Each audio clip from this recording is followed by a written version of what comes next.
Welcome to the Healing Table, a space where we bring our real selves, not the polished version. Today, we're talking about tenderness, the kind we weren't taught, the kind we're still learning, and the kind that decides whether we build healthy relationships or keep repeating those old cycles. We're breaking down readiness, emotional safety, and what it means to show up softer without losing who you are. If that's the journey you're on, pull up a chair and join us at the healing table. What up, fellas? Here's the question I want to pose, and I kind of talked a little bit about this with like from women asking this TikTok where this woman was saying her man is too sensitive. Um, Mm-hmm. the question is, and hopefully I'm gonna try to get this out right. What does it look like to invite your partner back to like tenderness or yeah, back to tenderness is the word I want to go with. And what I mean by that is like I think from what I'm hearing, what I experience, like black and brown women tend to be a little bit more rough around the edges. And then on the other side, men, black and brown men tend to be rough around the edges so to speak. Kind of like you always hear nice guys finish last. But if you're in a relationship or you're starting a new relationship and all these other things, how can you invite your partner back to like being softer? Yeah, there's a lot of ways to approach this. I think first things first, I just think about deconditioning this whole thing. Hmm. We don't know how to be in relationship with each other first and foremost, right? So therein lies the heart of the matter, because one, we're not taught how to love ourselves first, right? We're taught how to perform. The entire academic experience is about you performing, right, to somebody else's measurement. The same paper gets a different grade depending on who the professor is, right? And so there's a performance that you're sort of performing to. Then you go through this period of your parents telling you you ain't ready to be in a relationship. You're too young. It ain't time for you to have a boyfriend or girlfriend. So if I ask you the question, and Coach Adam, I don't know if you remember this story, but I talked about this the first time you and I met, which was, this is why I love your question about who's helping you heal, because I go to the question of who's teaching you how to do it anyway. There's no place where you go and get relationship 101 type of learning. Hmm. Because by the time you actually decide that you want to go get a therapist, or you want to go and get a marriage counselor, or you got a whole bunch of stuff to unpack. So, and you've already been through the difficulties of relationship. So I would say first and foremost that there's a inherent hardness created by the fact that from generation to generations, we do not teach how to be in a healthy relationship.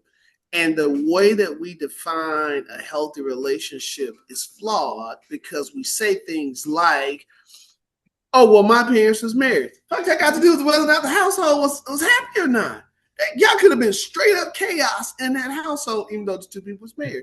But we have some way of thinking about, no matter what the data say, a two-parent household being successful. To me, when you look at those measures, you're looking at high-level, superficial sort of data. Because there's no data point in there about the number of people who need therapy, two-parent homes or not. Because you're likely going to see no necessarily a difference, because everybody is going through something related to the conditioning that they got. So on the first piece of it, we do not have healthy versions of relationships. We have flawed definition simply because nobody prepares us for it. The same thing happens with sex. Nobody prepares you for it. Same thing with voting. Nobody prepares you for voting, right? Like teaching you how to read a ballot, what the different like we just don't have that level of education, right? Now you get into the practical reality of it.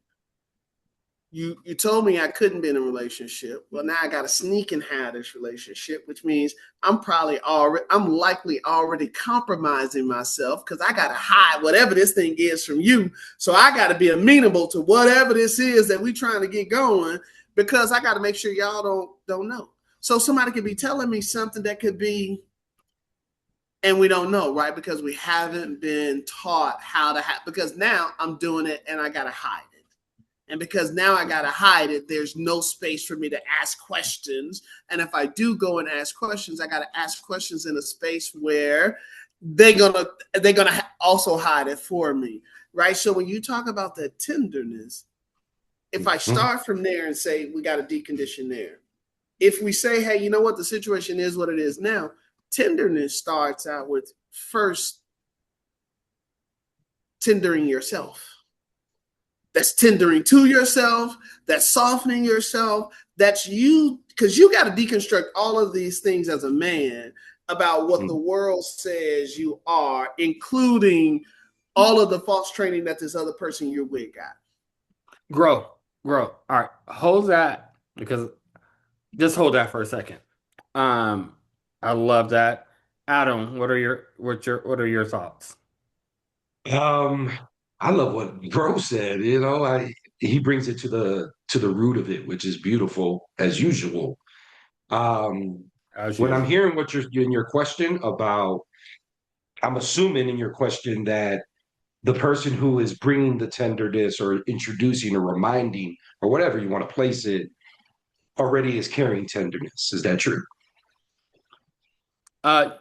Yes, they might. Okay. So if I was the one carrying that tenderness, right, or if my client was the one saying this to me and saying to me, hey, how do I get my wife back to a tender space like that? There's everything Professor said, right, in the root of the issue and the concern and bringing it and understanding. Then there's a little bit, I think, of like, and Gro touched on it as well, the raising, how we were raised, the things that we were taught. Our examples, I think, are big as well. But as Gro said, and when he said, I was like, man, he took what I was going to say. Where's your tenderness? That's why I asked, does that person carry the tenderness? So I would ask that person, well, how do you identify with that tenderness? When you're feeling that tenderness, what do you do and how do you share that? What is that feeling? What is that exhale of that feeling? And how are you capturing that so that you can better understand what you're feeling, what it feels like for you, what that soft space feels, and better be able to project that to your person, your partner. And I think that comes down to the communication piece. Beyond the rooted pieces, going to your partner and being able to say, hey, this is a supported space for me, right? And in that space of support, I need these things. Mm-hmm. But part of the things that I need, there's spaces of me that live in a tender space. For example, you might be able to be in a space with our child, and your aggression might come out differently in discipline than me. You might yell, raise your voice. Your body language might speak differently, right? In a more tense way. I might come more calm and use more of my stare, my look, and come more in a soft space with them. But my demeanor is still serious and it means business. What I'm saying is, I want to explain to them what my softness represents if they don't know what it is. And I believe it becomes one of those things. And I've seen it just in my life because there was a point where I just breathed fire, heavy fire, and everything was rough exterior because that's what I was taught. And if I didn't have that rough exterior, then the question was coming out. And back in the day, people would be like, man, he's gay, or he acting like a fag, or, using those words, right? Why I say that, as I learned from others, there was beacons of light that really introduced tenderness to me. And the way they introduced it to me was helping me with a mirror to realize what my tender spots were, because I didn't know what they were, right? And it goes to our last session we did, and it was about bro asking me, well, if the person don't know, love or how the hell they gonna teach someone else, right? And in that sense, for this one, I was taught that by a beacon of light in so many ways, and that light showed me that, which allowed me to be the person I am now, that healer. Because everything I want to say for the first 34 years of my life was that rough exterior. Right. And then I've been with women who were rough exterior as well. And then I've been with women who didn't have that rough exterior. They were pretty soft exterior. In saying that, I'm a big believer of seeing it for yourself so that it can become that reality for yourself, so that you can actually speak it. And when you speak it, I believe it speaks truth to power to that person so they can understand it. And once they understand it and see it in you, right? Then you can slowly introduce it in a way of implementing it with the person. Some of that softness will be like, hey, let's go for a walk. Hey, when we were talking to Eddie, I know that you were upset with him, but let's try this approach. Let's talk to him this way. Let's together do this approach. I think I look at it in that top, maybe more in the addict space, because I know bro brought it very in the rooted space.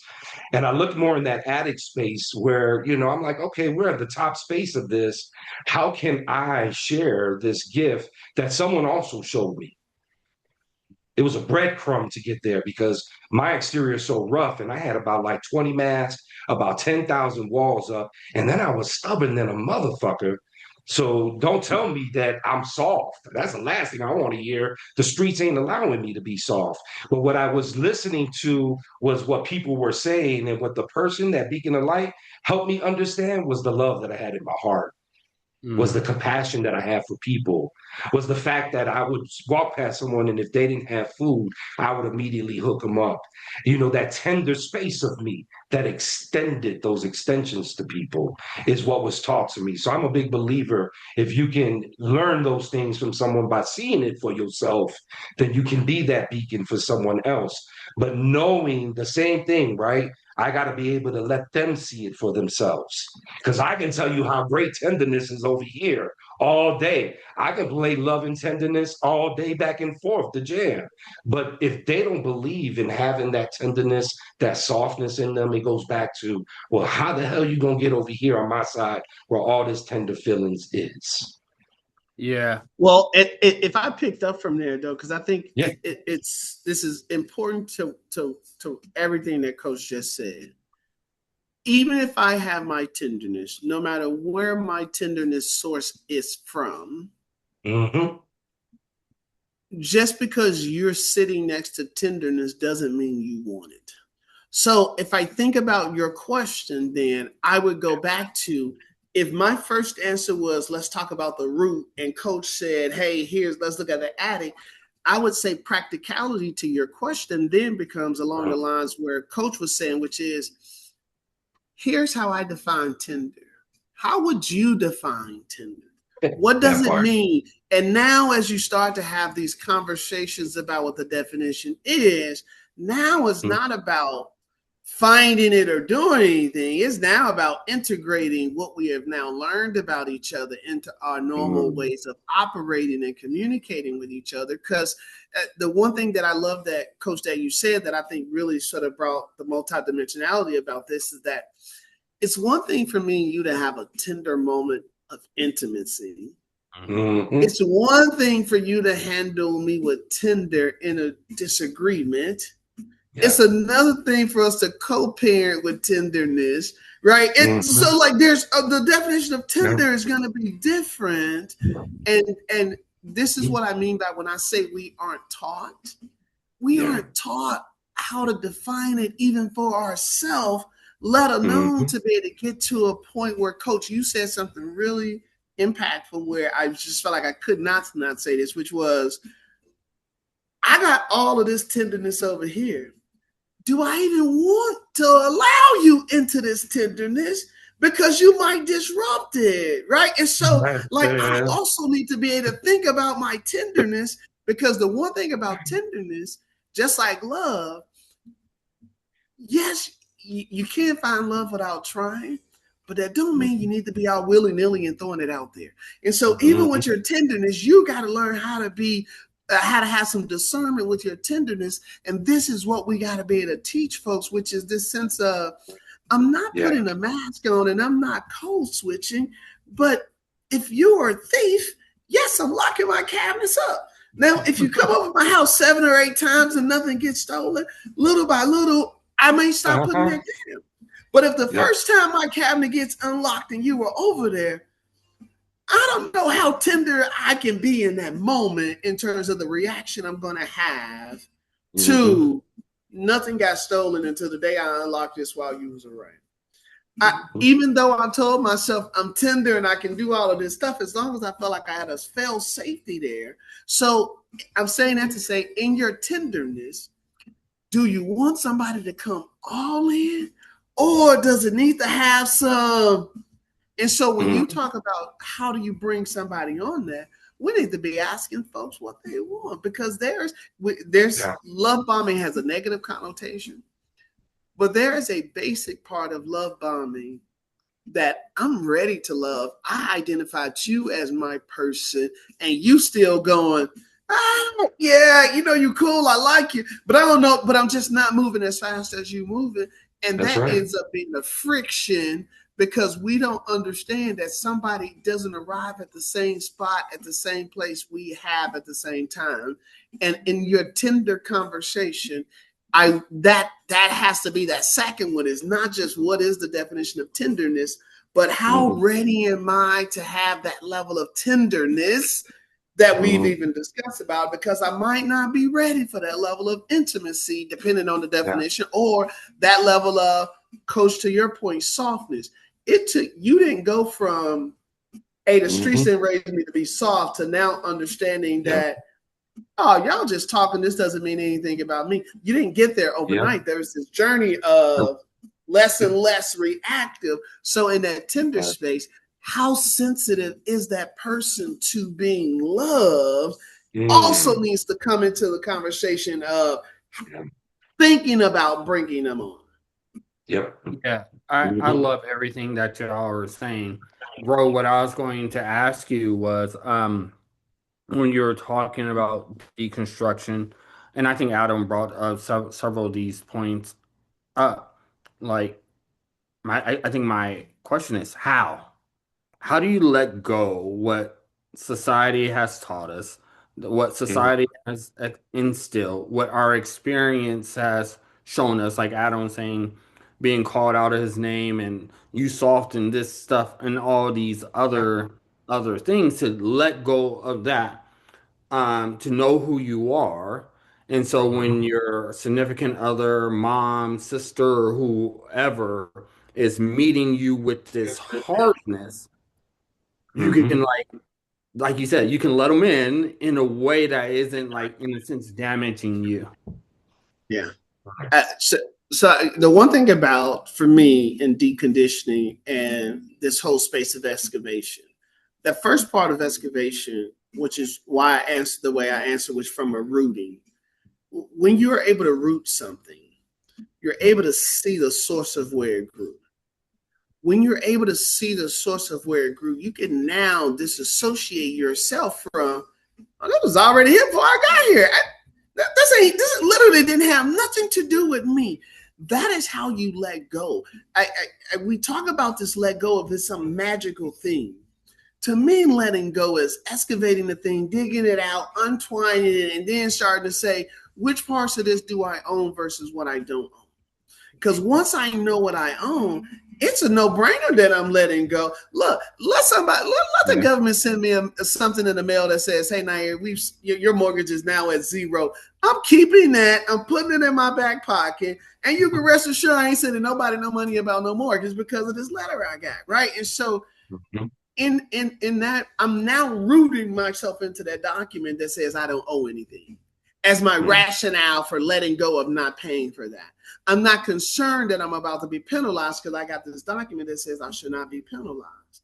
Letting go is actually saying I'm no longer connected to it. I no longer have an attachment to it. I can see it for what it is. So when we talk about the analogy of leading a horse to water, what I like to tell folks is that the water ain't moved. So me leading the horse to water, we don't know how far we went. Maybe the tree was just 2 feet away and the horse is like, ain't ready to drink. And I'm going, you know what? I'm going to walk this horse over here by the water so they can drink if they want to drink. And then we're going to walk on back because our walk back is going to be twice as long. You know, it's kind of like how you tell your kids, hey, go to the bathroom now, just pulled over. And then 5 minutes after you get down the road, somebody's like, they got to pee. And you're like, I told everybody they got to pee. But for whatever reason, while we were there, they didn't have to. But the biological timing of 5 minutes later ain't got nothing to do with you and your driving. But the way we react internally to that now informs our kids how they're going to react when it's them and their kids. Even though we now know in our big age, the biology of when you got to go pee don't got nothing to do with the timing of the stop. Right? And so when you're talking about letting go, it's about going into it. And so when you're asking yourself, for instance, if we think about tender, what do I have against being tender? Do I fear being tender? Am I not okay with it? What makes me uncomfortable? So when we start to define it, because I need to define it for myself first, I need to start asking those questions. And then that's where we listen to our body, right? Which is, man, I get queasy every time I think about somebody even trying to get close to kissing me. Well, why might that be? Did your parents kiss you? Like, and so as they go back and think about, you know what? I don't remember my parents kissing me, something like that. Well, now you can now start to get them to see, well, your parents not kissing you not got nothing to do with whether or not you actually want to kiss. So you're able to now see it for what it is, and now you're able to make the sovereign decision on which direction you want to go. That is how you decondition yourself from something. But again, you need to have that education piece, because if I just untether myself from this thing, I'm going to feel like a completely lost soul if I don't have anything guiding me, whether it's a person, a book, write a journal, write some type of roadmap. And so when you're doing the deconditioning work, you want to be guiding the person to let them know that this is going to feel uncomfortable for you because you've been carrying this label for so long, or you've been holding on this thing for so long that it is attached to your identity. Now that letting go is, oh, coach, you soft. Right? Like it feels like nothing. It's not even, it doesn't register. There's no trigger. There's no sensitivity. Like, because you know that don't got nothing to do with you coming out of somebody else's mouth about what they think the content of your character is. And then if you look at it and you go, person don't know me from Adam and Eve. Guys, clearly that I don't need to react in any way about this, right? But that is very different if some random person just came up to us and said, nigga, okay, my reaction time is going to be very different. Because I'm not necessarily deconditioned from the offensive nature of that word coming from somebody who's spitting it in a vile manner. But if one of y'all came up to me and said, what's up, my nigga? Guys, it's all day. Oh, we can be playing card man, some old nigga ass shit. No matter which way y'all said nigga, I would not take it in sort of that violent way.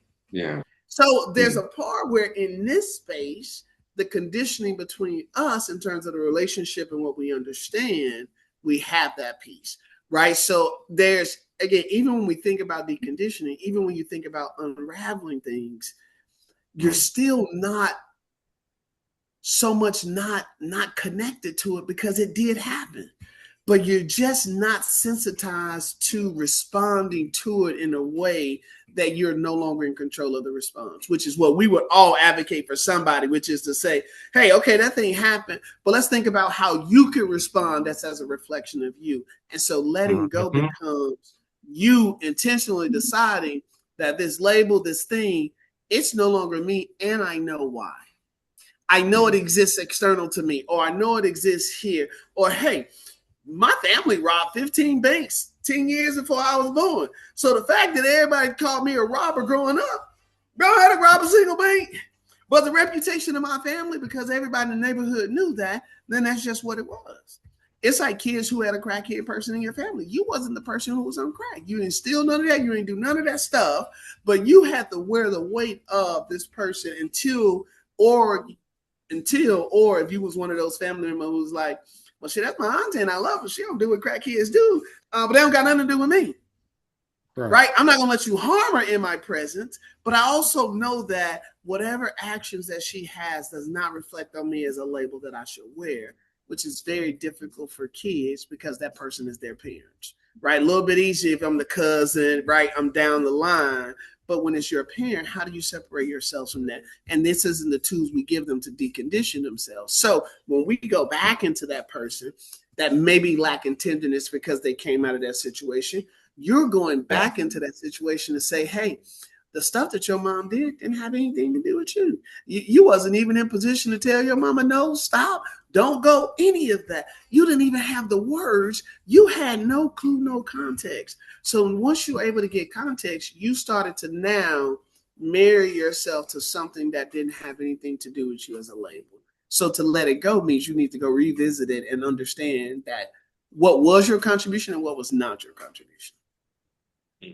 Coach, like when you were talking about that person, that beacon of light that helped you, like what what parts of you did you have to heal in order to receive that, and so you can like recognize like it's love is what they're kind of calling soft, and I don't care what they say about that. I know that's good, so to speak. For sure. Well, one, it was everything of looking into the own mirror, right? Just kind of really that person really just kind of did a mirror to me and helped me understand it. But I think the bigger turn point was becoming a father. I mean, when you have a seed, boy, that gave me a tenderness. Like, I was crying like a big baby in the labor room, right? Like, and I'm a big dude, that my big ass was crying, right? And so when I think of like points of my life, right? And my eldest son is 30, so that was 30 years ago. I think my point in my life where that really hit me was, in a true from basement to attic type feeling was when I had my first seed. But the beacon of light, the person, her name was Miss Birdie. The person, she just really, one, she was a safe person. That was important for me because um, my lack of tenderness lived in survival, street survival. All my family were gang members, so I had a pre-designed destiny just to follow that shit, right? And I followed it to a degree. I did some gang banging, right? But I never jumped anybody. If I fought with someone, it was always one-on-one, right? So although I complied, I didn't fully comply because I was understanding from Miss Birdie, she was giving me the gems of like reminding me why I was in the middle of the woods with her because I met her at camp.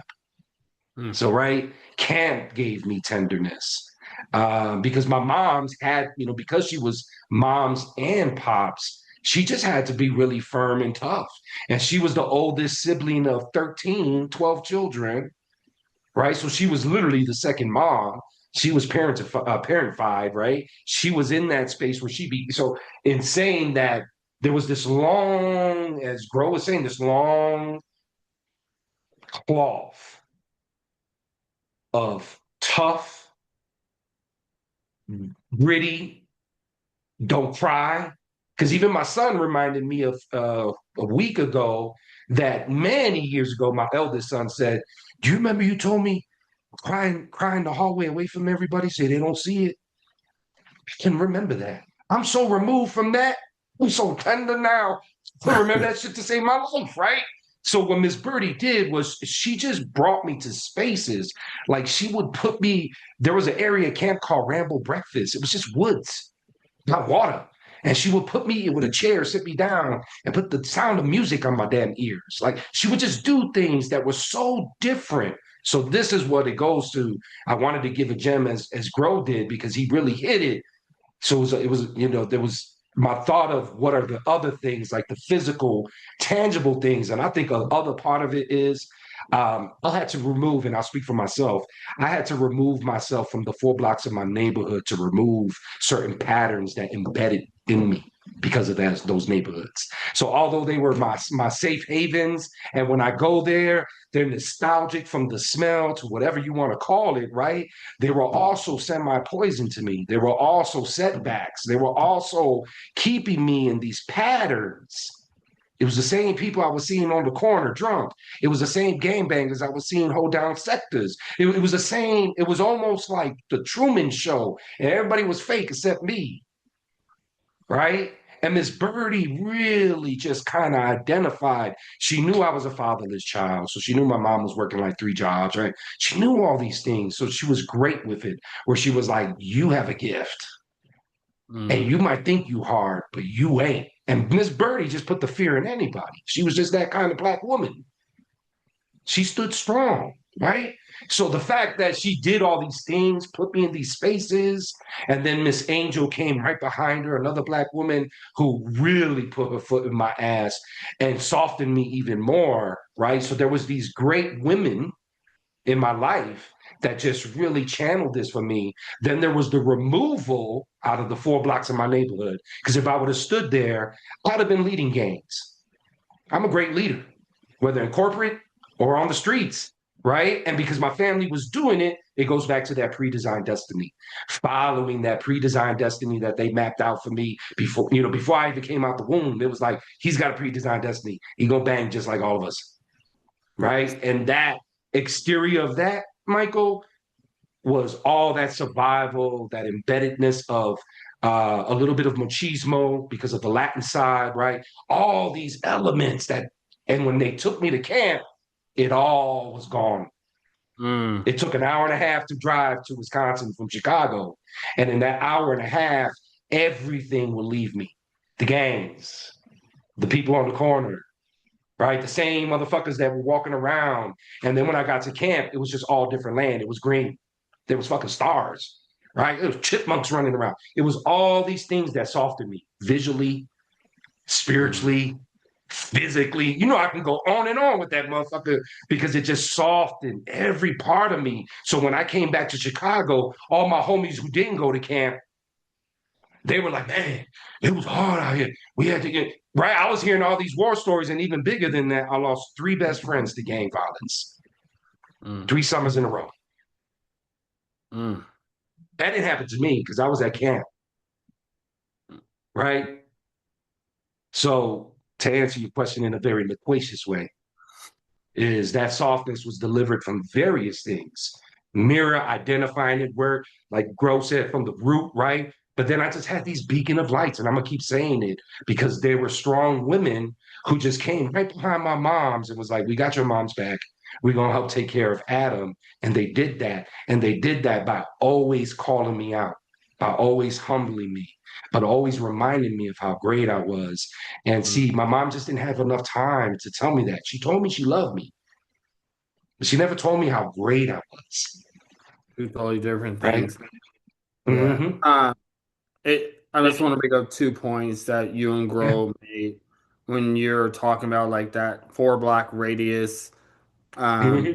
When you're not out of that, like you're just going to keep doing it. I think the term that you use in like mental health or psychology or whatever is called stimulus control. Like Mm-hmm. Yeah. if you're around alcohol and you're trying to give up alcohol, like it's not going to help you. You literally have to remove alcohol from your environment to work Mm-hmm. on being alcohol free. The Yeah. other thing, bro, was talking about like I don't know if I trust you to let you into my heart and spirit. And they're Yeah. talking about once you break trust, you need to once somebody breaks trust with you, I think there's studies that's showing that you need 6 to 7 acts of seeing that person do something that's trustworthy in order for Mm-hmm. you to trust them again. And so Mm-hmm. that brings me to my questions, like with our spouses, and my girl Dom posed this to me, which was really just stopped me in my tracks. Mm-hmm. What was like if we're asking women to be more loving and more tender and things like that, what invitations are we giving them to be loving and tender? Like, how are we modeling that? I can, that's for either one of y'all. Yeah, it's I'm still learning how to define that for myself. Okay. Mm. Right? That's real I talk. think when I think about if I think about the difference between my first marriage and my current marriage, I would say to folks in my first marriage, I had no idea that I did not love myself. Mm. Yeah. Coming out of that was learning that I didn't love myself. And Mm-hmm. then I got married as I was learning that. And so as I'm learning to love myself even now, so there's no context of this professor thing, but I met my wife, not even in my head. Right. At that time, I was still on a pathway to being a CEO in pharma. So when you talk about the whole flipping of sort of things, that's why I talked about there's a tenderness that you need to be able to define for yourself.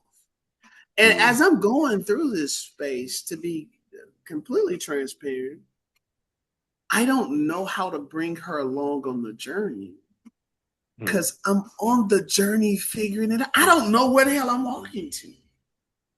Like I'm trying to figure out. So when I talk about, for instance, me leaving corporate for the first time in February, it's just my first time owning my own time. I used to get up at 4:15 every morning when I was in corporate to do my whole routine. As I was sort of giving myself the space, I just said, you know what, I'm gonna figure it out. As long as I got it done every day, I got it done every day. Now I'm like, oh, you know what, I want to be getting back. So slowly I've been getting back to my 4:15. And getting back to that 4:15 is me going, yeah, well, it's cool that I know I have the discipline to do it at any time. There's something tender about me doing it at 4:15. I now know that in a way that I could not have described it early on. Now, early on, my wife also said to me, I tried to get her in on the 4:15, like how to bring her in. She's like, oh, yeah, that doesn't work for me. This practice was designed for me. Now, if we want to design something for us, let's think through that. But I was at a point where I didn't have the tenderness of knowing how to communicate to her that I'm not changing this. I'm happy to meet you here. I was just like, well, if this doesn't work for you, then that's it. Mm. And so now that as you're asking this question, I'm able to articulate that in a way that I wasn't able to articulate it when she and I had the conversation months ago. So like there's a space where as I'm learning how to love myself, I'm also learning that my musical interests are much more broader than there are days I'm listening to music. There's no, I don't even know the language, but the energy of it, the vibe, I know it, I feel it. There's a point where I was like, man, I'm not gonna get into this AI hip hop fusion thing, but I'm actually loving how that sounds. Mm-hmm. And so I'm in this space where I'm just starting to lean in terms of what I like to do. Like I have days where it's like, well, I'm just about to repot my plants. I don't know when that day is gonna happen, so I don't necessarily want to bring you into that because that's just a me space to be sort of tender with myself. And so it's when I think about tender, and this whole conversation has got me thinking about the brother with the tendernism, right? And so so because again, I think we're talking about a level of psychological tenderness where it just falls off the bone. But again, Ralph Tresvant? Sensitive?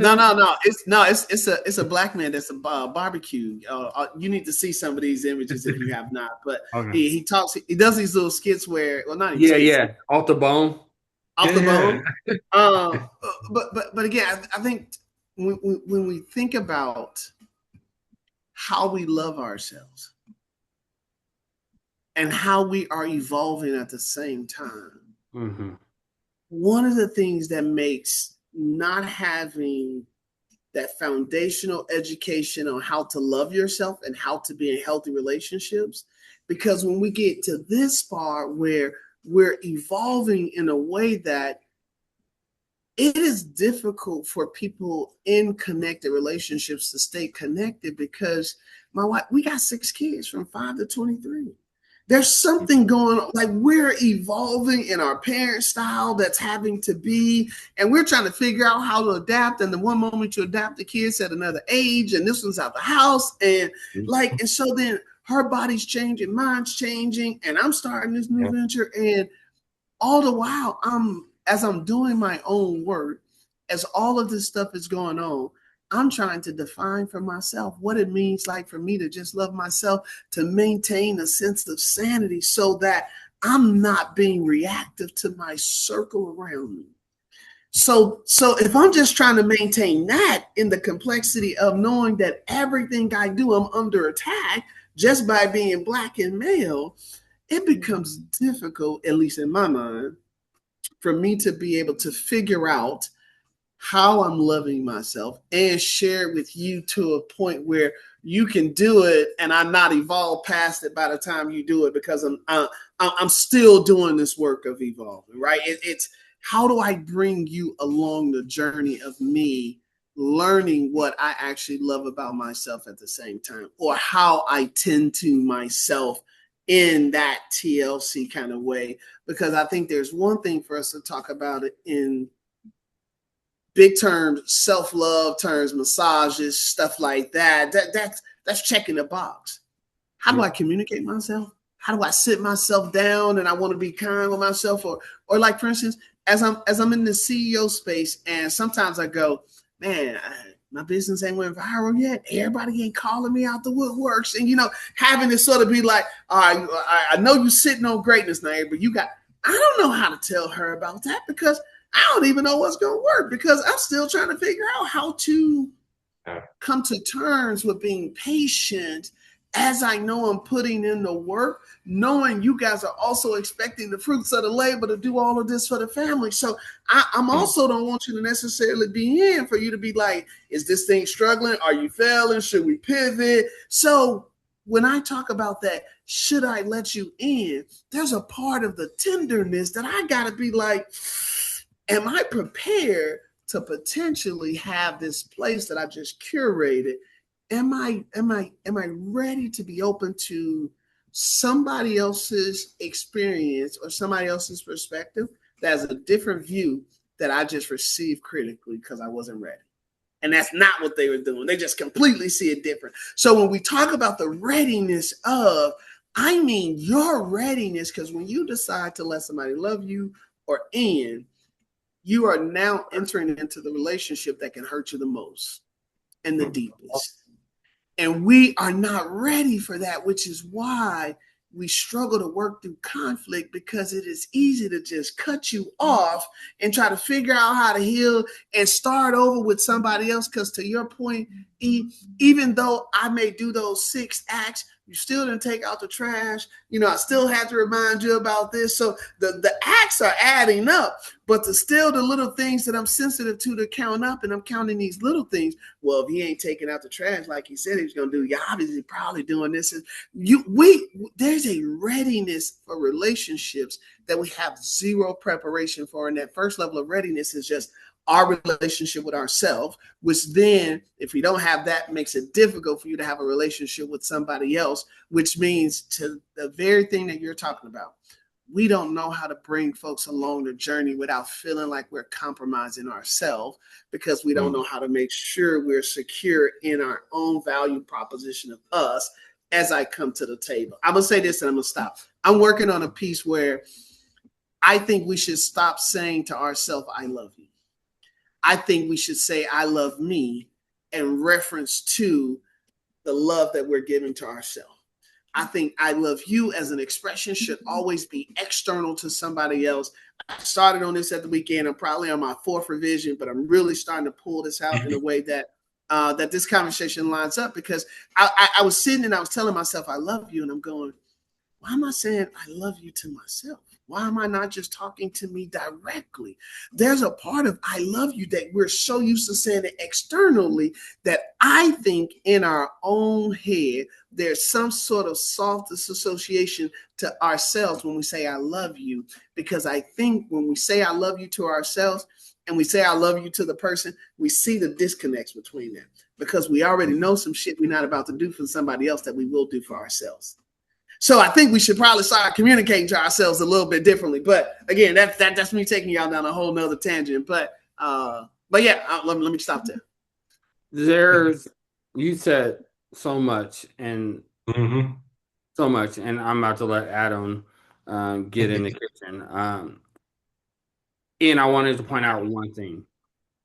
When you was like, I don't know how to bring the person along as I'm doing this self growth. I think that's literally it. I think we invite our partners, our loved ones in when we're better ourselves. And so like the more work I love what you're saying like I saw you like processing through something in a moment of a conversation several months ago and it's just like oh yeah oh I should have did it like that like that's an invitation to me. Like we can't control how our spouses or loved ones or whoever like will move, but we can have an invitation to say, "Hey, I curated this for myself. This is for me. I'm inviting you to be a part of this, but this might not be for you." And I think like those are moments of this like vulnerability to also show people, show loved ones like, hey, you can walk alongside me in this, and this is what I'm doing, and I have the flexibility that you can do your own thing. And the last thing I'm going to say is like, I think there's some. I'm not going to call it weird. I'm going to call it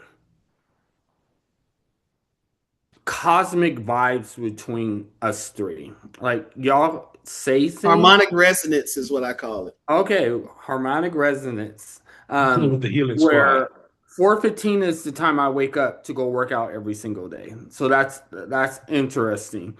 That's You my talk about jam. basketball and defense and things like that, slapping the floor. Like there's like Adam will literally say things, and I'm just like, yo, like I just said this yesterday, and so Yeah. like, I think there's some things that like God, the universe has like connected us with besides our love for supporting people and healing people and things like that. And I just wanted to name that. I think that's dope and a little eerie, and probably something to explore a little bit more. Adam, same question, thoughts, feelings, emotions. First, just wanted to acknowledge Grow and his vulnerability there. You tapped into some, and you're always vulnerable, so it's no biggie. But like you went into a different sector of vulnerability there, and I saw it in you. So I appreciate that, brother. That really, yeah, that meant a lot for me. I don't know. I have mixed thoughts on this one. Okay. Now being married, 26 years now, right? And I'm a big believer that marriage evolves every 5 years, and if it doesn't, it won't, right? Like it almost stays in a stagnant space. You can skip 5 years and wait to the 10th year, and those 5 years catch up to it as well. So I believe like evolution of every 5 years, and evolution looks like allowing yourself to do new things, allowing yourself to do things without each other as well, and being okay with that. So when I think of how do I invite, my missus, or how, or I'll say first me, how I invite my missus in this, beyond just the normal things like surprise her with the bin and get some Epsom salt and some smell good in the bin. Besides those little things, right? Like let's go to the hot springs and because I do those like a champ because I enjoy those things too, right? So, beyond those things, when I think of inviting my wife in, it's by allowing her to do the things that make her happy. Mm. Meaning, like she does yoga for like a whole damn hour. Maybe 20 years ago in our marriage, it would have bothered me. It'd have been like, damn, you've been in there for a whole, right? just the impatience of my age and understanding that that is an escapism for her. Mm. And when she's out of that, she's even more tender. Mm. So, you know what I'm saying? You know, and that's a small example, right? So when I think of like, you know, the invitation and inviting, I also think about that invitation is only as strong as the capacity of the love that people have for each other and whether it'll be received, right? Because if that love is kind of shady on the shady bit, meaning there's no communication, you're already looking left and right, not to each other, right? Then I feel like it goes and gradually almost graduates into that space of resistance, of disregard, of we're communicating in bed and that's okay, right? But then I feel like there's that other level of communication that allows that invitation to come in, right? And what I had to learn beyond the evolution piece, that was one of the best things I learned in these 26 years. Every 5 years, evolve it, right? And that evolution can live in so many different spaces. Where it lived for us is that we really looked at communication and we magnified it. That's And that's that that's magnification allowed us to become tender with each other. It implemented more tenderness. And how we did that is, right, COVID hit. I lost my mother. All you could do was hike. Couldn't do shit else because everything was locked down. Union was at a challenged moment, just like every other union and marriage out there during Mhm. COVID, right? But it wasn't COVID that caused that challenge. There was challenges way before it. We Mhm. skipped a good 10 years of evolution, y'all. And it caught up. And it really showed up. Like it showed up tough. So what we had to do was press a reset, do the marriage therapy, all that great stuff if you want to survive in it, right? And if it's worth it. But even our guy, our therapist was like, y'all got to do something more than just therapy. Mm. I ain't come here. I'll help you logistically, help you figure some things out, right? But you got to practice is outside of here too. So it was an invitation, kind of half sent almost, and where the invitation fully was accepted is because that capacity of love and how it got sent from her to me to her, right? We started walking and that hiking. When you get lost on a hiking trail, and it was only supposed to be 5 miles, and that motherfucker ended up being 9. Yeah, You yeah, got nine yes. You did. miles. You got 9 miles to work it out. Nobody else in sight because those Wisconsin trails are different, Yeah, right? yeah. So we use that every Sunday like clockwork. And I'm telling you, y'all, that tenderness really showed up because there was a lot of bitterness. It Mm. was the opposite of that tenderness. So we were way left, right? And each walk, each Sunday, each commitment, even on the days it was raining, even on the days it was snowing, right? We committed so much to that tenderness just grew and blossomed, and it did it almost obliviously. We weren't even paying attention to it no more. We were just focused on walking, just like y'all focus on waking up at 4:15. That's what we were doing. It was 4:15 for us. That was Sunday, 4:15. Walk your ass. Do at least 5 miles. For 3 of those, talk. For 2 of them, don't. And Mm. that allowed us, right? That allowed us. And I know each relationship and marriage and all that good stuff is different. So I'm just sharing my example of how that invitation was sent at first and it wasn't met, Mm. and how I was able to repackage that invitation through some work that I did on myself, right? Mm. Kind of like, man, let her do an hour and a half of yoga. She happy than a motherfucker when she come out. But before, it was something that would bother me, right? We can go do something else for an hour and a half. It was finding that balance. And I think, you know, as I got into this later of life, of because invitations just don't stop. They And don't. that's another thing, right? Because, you know, even with the greatness and things getting better, I think keeping that invitation healthy and whatever that invitation is for you. So, yeah, we continue to walk every Sunday. That's our jam, right? It doesn't hold as much pressure because before Sundays were like, shit, I got to get in here and do some construction, you know, excavation, right? You know, walking for 5 miles. And, you know, some days we were so this way. Imagine being in the worst argument with a person and hiking with them for 8 miles. Mm. You saw some shit. And we allowed ourselves, and this is an invitation we sent to each other that my mom invited us to. So invitation don't only have to come from the parties. It can come from the outside as well. And my mom gave us this invitation. She said, hey, when you walk on the woods or when you walk, make sure there's so many trees there. Hang some of those burdens on it. Hang some of those troubles on it as you walk outward. She said the same thing. My mom used to always say, hey, when you come from work, when you come home from work, you have a big job with all these responsibilities. This is a sidebar. She would say, when you come, there's an imaginary tree in front of your door. Hang that shit up there. Your family don't need none of that energy, right? It's the same texture of when we went through the woods, when some of those things got heavy, we talked them out, right? And we didn't solve everything. We didn't try to say, these 10 miles, we solving it all. We didn't try to bite off all of that. So sometimes those invitations were little small, little tiny ones. Then there was the big poster board, like billboard invitations that said, hey, we're going to work on this. I would say in general for people in that space of trying to invite their person in on that journey that they want to be in, there's so many levels and ways you can do it. I think feel comfortable and allow them to feel comfortable in the space that they want to stand in. For example, my wife, she's my business partner for Who's Helping You Heal. Is she involved in every video? Y'all motherfuckers see her here? You see her in any of the videos? No. Right. Does she watch every of my video? Probably not. Does she Right. like all my shit? Nope. Right. 10, 15 years ago, it would have bothered me. Yeah. It don't bother me now because you know how she supports me? When I invest. When I say I'm going to buy me about $3,000 worth of sweaters. Who's helping, right? That is that, I learned to find that balance, right? And that balance was allowing my wife to find in the space where she feels comfortable in my business. The biggest comfort she gives me is that she gives me the green light to a degree to say, yeah, let's do this. We do it together, but you leading that motherfucker. Like you riding the train, right? I'm in the back. And that is the invitation that was accepted.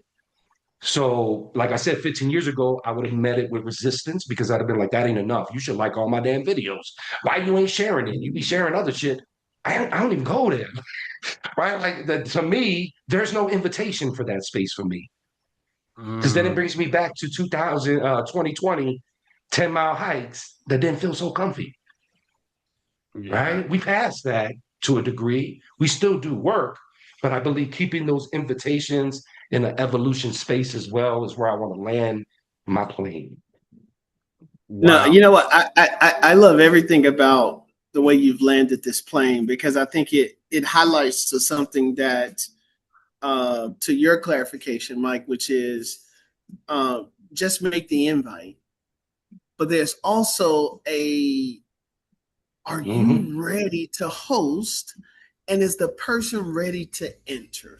These are questions that should also be sort of thought through that because that piece that Coach talked about, which was, man, once we started on that Sunday, now I started having some sort of anxiety about Sunday. Yeah. Growth is discomforting, and that could cause us to pull back. And this is what I mean by tenderness is that and when we push through discomfort, if nobody's there to sort of be with you while you're going through this discomfort, or you don't have a space where you can communicate it, you end up slinking back into that space to get to the point of where you feel like, okay, I'm strong enough to the point where I'm ready that I can accept these things. Because when I talk about this expression of life is not about what happens to you, it's about how you respond to something you said. Well, you can't control whether or not somebody's ready. To the same thing that Coach just said. 20 years ago, my wife not liking everything would have been like, why? I wasn't ready to not see that as the way she supported me. Yeah. And so the invitation, now we're fighting about something because I'm defining something and the person's saying, well, I'm doing this way. And you going, it ain't looking like this. And we don't even know how to have the conversation about, well, why are you defining that? Or how are you defining that? And based on how you're defining that, do I even have the skills, capability, or interest to be able to show up in that way that you want me to show up? And can I be okay with that if you are not? And that's what I mean by that readiness, because some folks want their person to be on their dream with them, and the person's saying, I don't sing. Like, why? I'm just not. And they going, but you should want to do it because I'm doing it. And they going, but I feel so out of place. Yeah. It's just the lack of readiness that we're now creating a friction to. So when we talk about tenderness, we also have to understand that there's a part of rejection that makes us sensitive. And so whenever we think about inviting people in, it's hard for us to separate the invite from the rejection. And rejection is not just, no, I don't want to go, but when they try it, they frown up about it. And you love this thing. And you go, you all frowning up. And but now I'm attached to, I brought you in this place of this thing that I love and value. Your reaction now impacts me versus us being able to accept that their reaction is about them, and the fact that they don't like it, that's on them. It don't got nothing to do with me liking this. But what we're attached to the fact that I invited you and I wanted you to have a good time. So when I talk about readiness, we need to make sure that in our invitation does not have the expectation of likability, acceptability, positive outcome, all of that, and that it is just nothing more than a baseline of saying, I want to bring us close together, and this invite is an opportunity for do that. And if it's not this, we got other things we can try.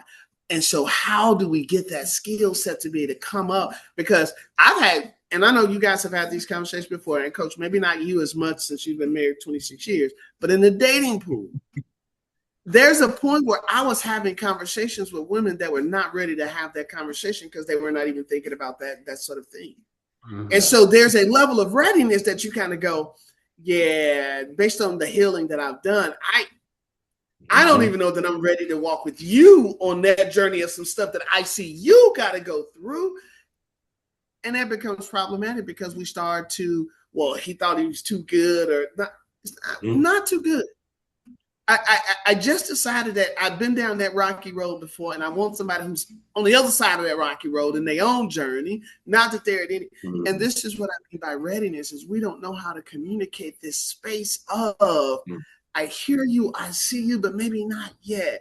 Hey, keep going, but maybe not this year. I love, Coach, how you talked about 5 years sort of space, because sometimes it takes, I won't put a time on it, but it takes time to sort of find that gel alignment on any singular thing. In a relationship, you're trying to navigate this across all things all the time, both persons' dreams, both persons' days of the week, all the stuff that's happening. And so when we talk about tenderness and we talk about bringing things in, it's a little bit easy for us to, in my mind, think about the superficial things because they're easy to check off the box. Coach, you talked about it. Now I got to get better at these pieces, but the bubble baths, all of that little stuff, right? Yeah. It's easy for me to say, well, let's just go and do it. Let's just cut a check. There's another thing when my wife is saying, but I want your effort in this beyond just paying for it. But then I'm going and struggling in my head. Well, there's a bunch of damn effort that I put in to put myself in a position to be able to pay for it. And now you're still asking for something else. But again, I'm coming from the space of defending my effort of being able to pay for it, where she's just saying, I want to see a little bit of your tenderness as you are running no bathwater. But that is not how the words are come off. And that's not how, when we have the discussion, that's what being said. It takes us to be in a different situation. And so this is when I say the readiness, and when I talk about that invitation, the invitation is just one aspect of it, because now it is the execution of the actual thing that's happening. What's post-event follow-up conversation? And this is what I mean by, we don't have those kind of communication tools. I once dated a woman who said to me, don't be bringing all your little professional ways of working into this. I'm like, well, they kind of work, and they work with a random group of folks. But there was not the type of tools that person used in their line of business. So for them, that corporate stuff was, y'all was putting on, and I'm going, it maybe sound like it's putting on, but there's actually a lot of research. They have some psychologists behind this. These folks did this at Harvard. These folks did this at this big study. And so if folks haven't read that, And we're seeing this with MAGA. Because you don't understand how to unpack the data, somebody can easily blind you with some flashy lights. And so when you try to have the conversation with them, their mindset is now going, you're trying to convince me that this person I believe, they're not even ready to not believe that other person. And so while the invitation to come over to this side is always prevalent for MAGA, until they actually sort of see the shit with their own eyes, they go, you know what, this is no longer unacceptable. We're always going to be seeming like the antagonist by saying, how the hell do you not see this chaos? So invitation and readiness, again, something that, where is this course talking about? Other than at this healing table that we about to put out into the world. But again, where did we get this preparation? I mean, I'm 48 years old talking about this. Bro, I didn't have this language when I first got married the first time around. Bro, the whole marriage was, well, I can look back and I think about the way that I was prepped, which was not at all.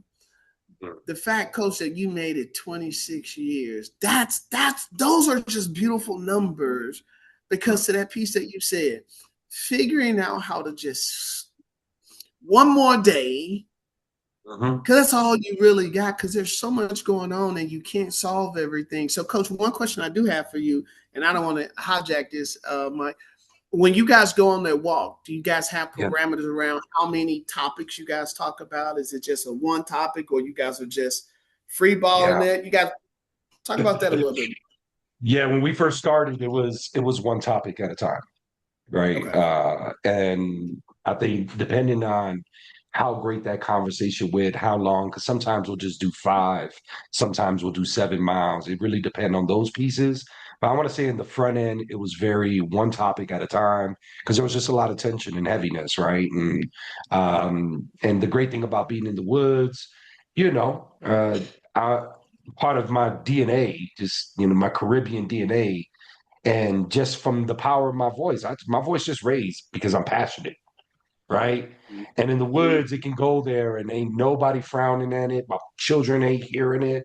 So I think a big part of the front end was singular conversations now, right? We're talking about 5 years removed from the beginning of that, but still doing the practice. Now it's hodgepodge. Well, what's needed, what's rising to the top of priorities, but best believe if the relationship is getting a hit or a ding, that rises to the priorities ASAP. And we both think alike in that same way, because I think what we realize, and I realize this more, and then I'll give it to you, Michael, is you said something about the dating world and, just having, young men as sons. They talk to me about the dating world, especially my older one, and it's horrible right now. I hear from Roof all the time. It's horrible out here, Adam. And I'm like, I don't want to be part of any of that. I let my plane there. I'm happily married. I'm gonna stay there. And That's it ain't even about being hilarious. cheaper to keep her. It's just easier for me, and not easier. It's meant for me to stay with her and love her. I love We that. I got through love that. those I love things that. to be there, right? I So love for that. me, I always go into the space, especially with the time, the importance of what it means to me, the commitment of what it means to me, and what it feels to lose it, Yeah. because it almost did. So I'll land there, Michael. You jump in. You've been playing a little hop double dutch a little bit there. It's fine. It's really been cool just listening to both of y'all. Um, there's, I think there's this like connection. Like grow, I think we're really similar.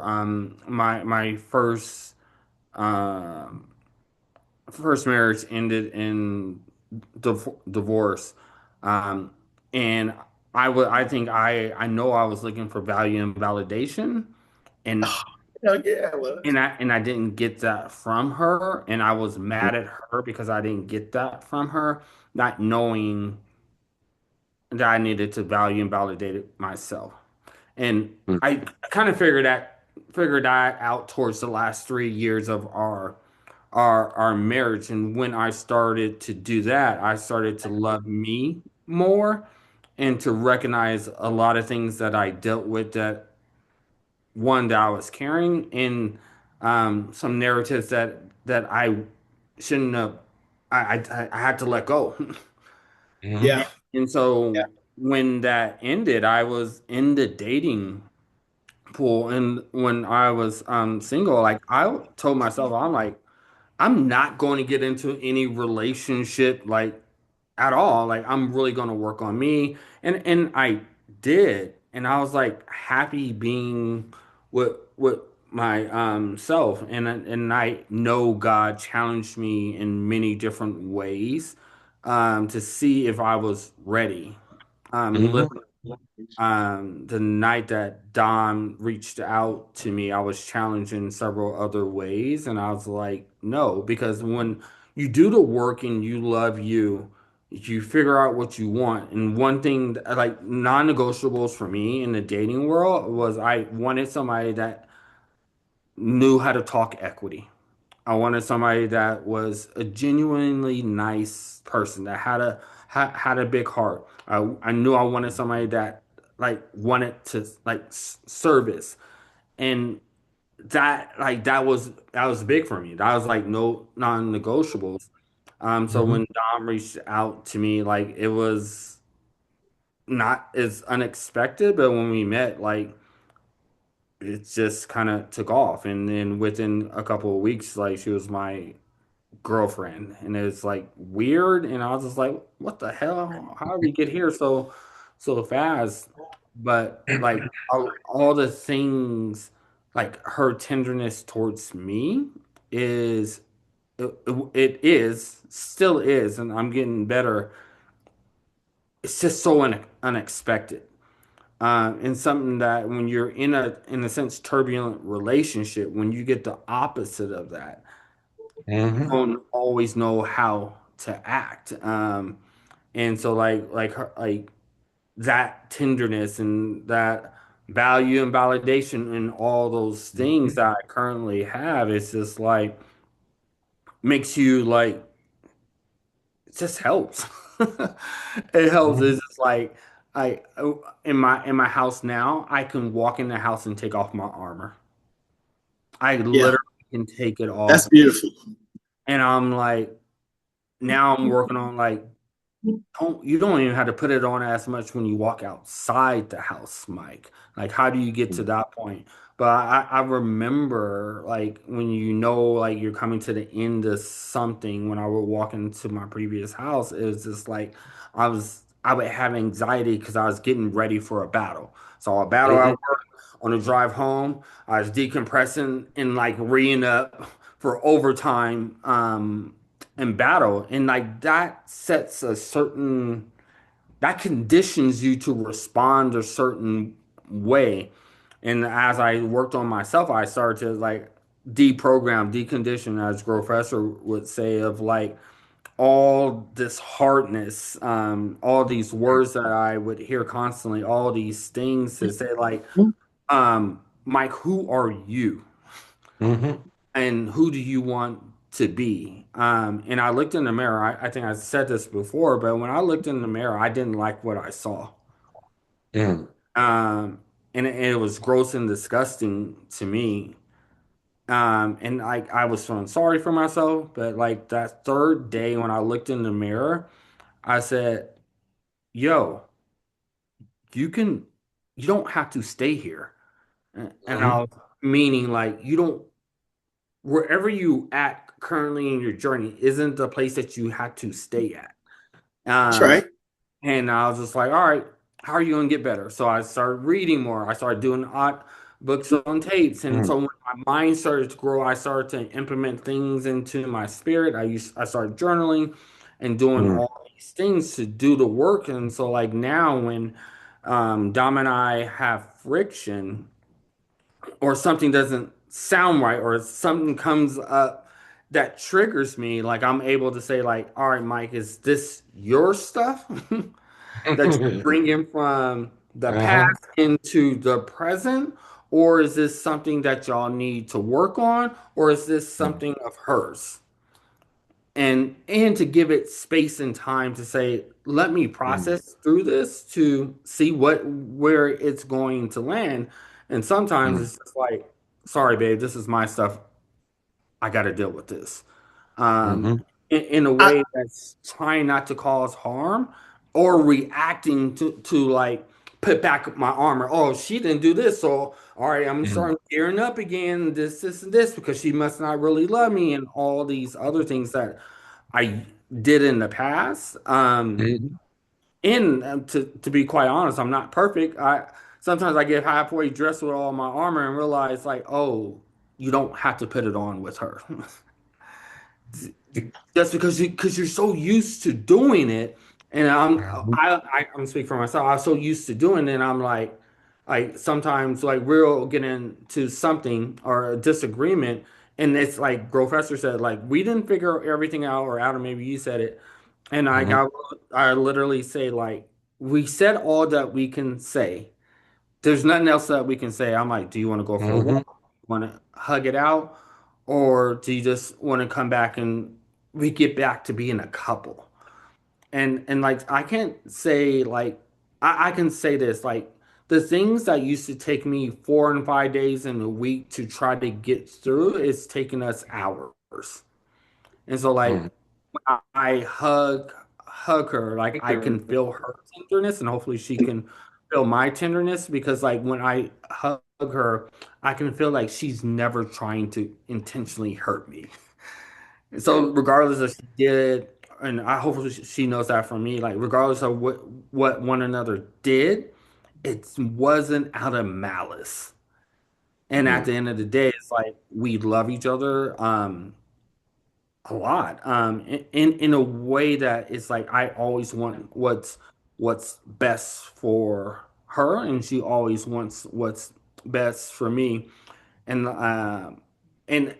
here's the other thing when we're talking about invitations. I think she offered me the invitation that I was like, "Are you trying to spit game to me?" I'm like, "Don't be, like." This is what I usually do. I chose to say the hot stuff, but I never forget. We're driving and we're pulling up to the house, and she's like, "Babe, I just want you to know your dreams are never too big for me." And I love that. I said, what? She's like, "I would never be in competition with you. Your dreams are never too big for me." Good. And I was just Good. like, I'm like, all right, something in my eye. I'm like, wait, what? Like, hey, don't be trying to run game on me. I'm like, what is that? But I'm like, I will never forget that because Hmm. that in that moment, she told me I was everything and she believes in everything I do. Yeah. And it's like to have someone like that, like makes me want to grow every single day. It makes me want to pour into myself every single day. And like I agree, like I think Dom and I have been together 2.5 years, somewhere around there. So I'm thinking like when Adam or you're saying that 5 year point of Hmm. like we're like Hmm. Professor said, like you're still we're trying to figure a lot of things out. Yep. Age difference, there's newness. I got Uh-huh. growing kids and all these all Yeah. these things. And like one thing I'll say is like it's something that I don't worry about is figuring it out.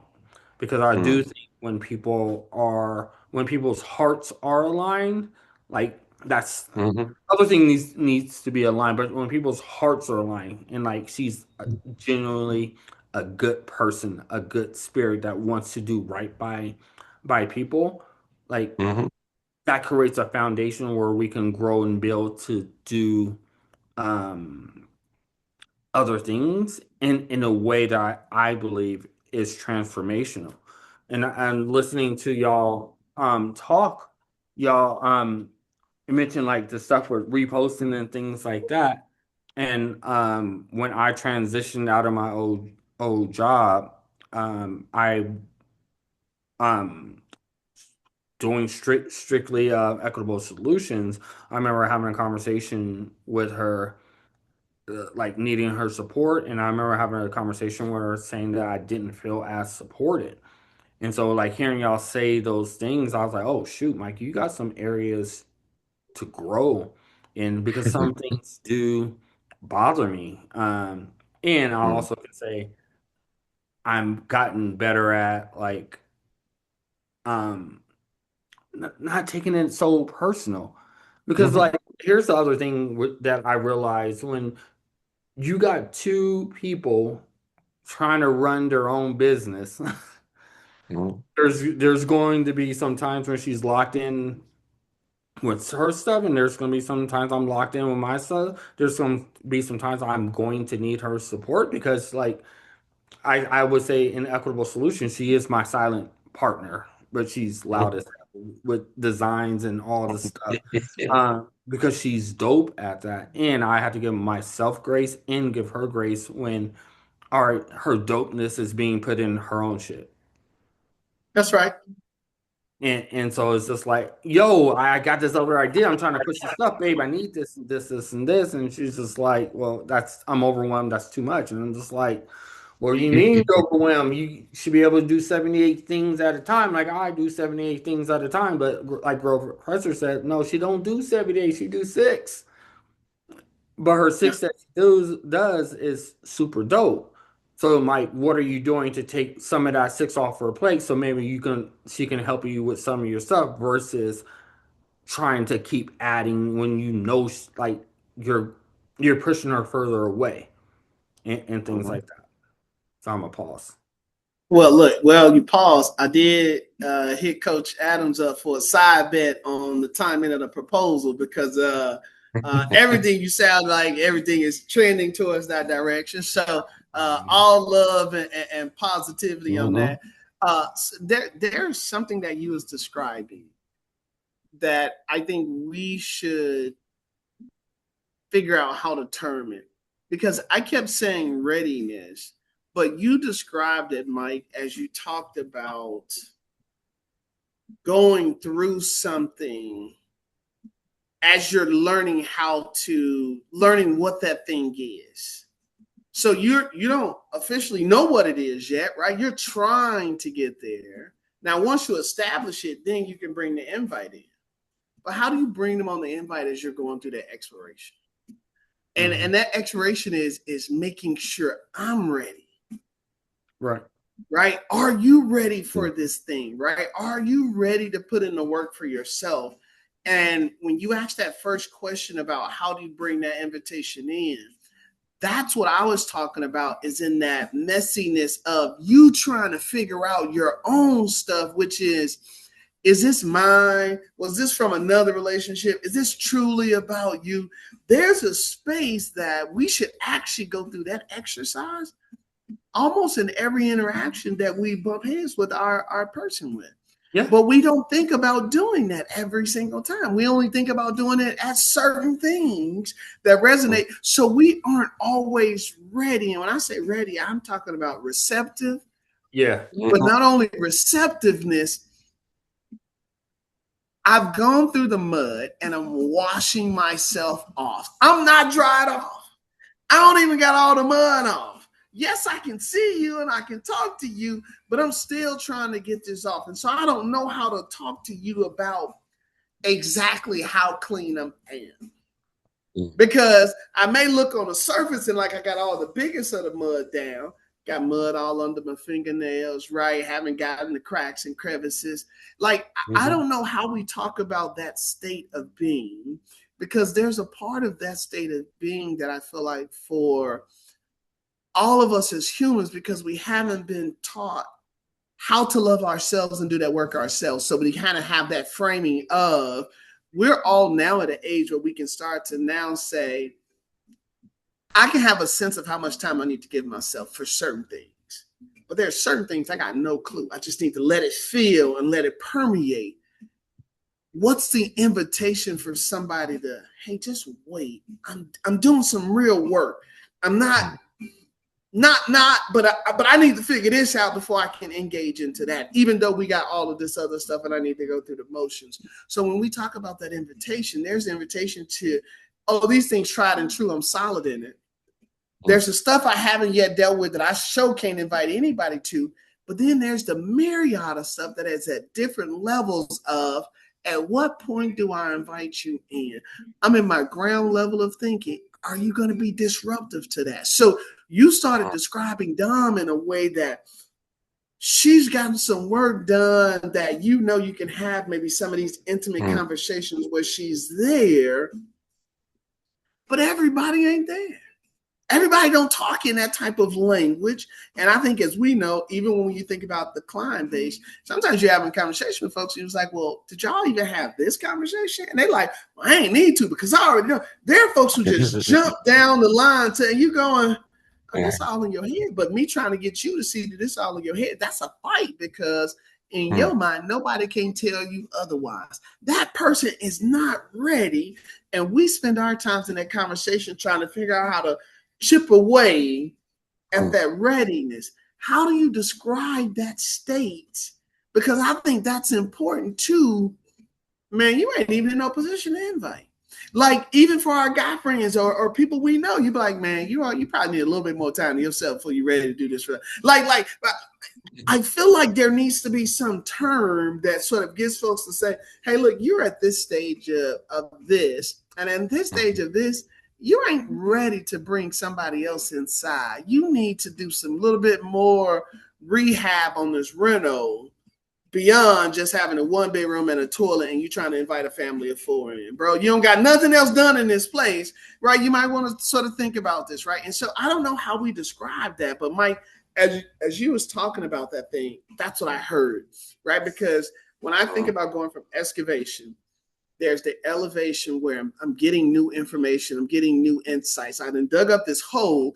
Now I'm studying what can replace this hole. What's healthy that I want? Is it something fun that I want? I'm trying to describe all of that. But then once I sort of get all the information, now I got to figure out how to integrate it in. Now, you guys use the word balance. I'm not a big fan of the word balance at all, because easy example, if you got 10 goals, you cannot balance 10 goals. You can only do one at one time. Somebody, one is going to be 1, one's going to be 5, one's going to be 10. So it's not about balance, it's about integrating, which is, of these 10, which one has any life or death consequences, right? Do I need to move this up, right? If you got more than one kid, both kids crying, okay, you don't got no blood, no bones look out of place, okay, I could probably get back to you. But they feel some kind of way on that because they start to tell us about favoritism, right? But I'm going, it was literally blood right here. No, that was just show. They're seeing something different because they're seeing my pain, and you're saying, and there's this analysis that just does not happen from a communication standpoint, where we can actually see that, hey, you know what? This person needs to tend to their own hurt. And it is not that they don't care about you. They just need to do this first. And how do we be okay with this and not take a judgment? And Mike, that was that example. And so when we talk about this, oh, you ain't supporting me because you ain't posting all this. And interesting, I went to my family, my extended family was always asking for money. I was like, the least y'all can do is be sharing my stuff on a rolling basis, because technically kind of already paid for it, right? That's different than my spouse, who that I'm having a conversation with, and we're going, what is you? Because what her showing up for me looks like, she's got our 5-year-old who would rather be out here with her dad right now so that I can record this. It's not about that like and share. It's about this piece. Coach talked about that investment piece. Hey, you know what? Look, I need to do this. I got to go to this conference. Well, now I'm about to be gone for 3 nights, 4 days, right? Because like support shows up. And this is why when we talk about the definition of support, and you said something, Mike, that was so powerful. She's like, look, our dreams are not in competition. Man, to have somebody who's not in competition with your dreams, that person is already ready for that space that they know you got to lock in, because they already signed up to say, all right, whatever I got to do, and at some point, this person is going to have some lock in. This versus the people who, when you lock in, they start to say, you don't got no time for me. Right. And putting something else on your plate so you can't. That's right. Focus. And like the thing is with Dom, and like it's a new relationship, right? I say 2.5 years is still a new relationship. And like there's this like I wouldn't say that. It'd take about a year solid, but I'm gonna let you slide because we boys. But you know, but there's still some filling out, because like we both have experiences and stories, right? That we're but if I pause you there, because this podcast time now, we got to kind of get into this in a little bit. Coach just said that you're every 5 years. That means you're halfway through a Mm-hmm. new change. So you're never going to First get to that cycle. space This that you're is the thinking first about. cycle. That's right, because then the cycles don't stop, is what I mean. Because Yep. at the 2.5 mark, the one thing that I was going to ask Coach is that in that 5 year, it's got to be a rolling 5 years though, because everything ain't in the everything don't line up in life where we could just have this reset in 5. Maybe Yeah. there's like it's like a new team and you get a new coach. Yeah, it's like a 3-year window. You get the coach in, you get the new folks out, you get to install this. But this year you got a new defensive coordinator. So my defense is 2 years out because I got these players coming in. And so it's this continuum more. So I just don't want you to get, and I don't want nobody on this podcast to get by with me and Coach on here, letting you be comfortable saying 2.5 years ain't long. It ain't too much of a baby, bro. We ain't gonna let you slide that on that side. It's potty trained, but it's still young.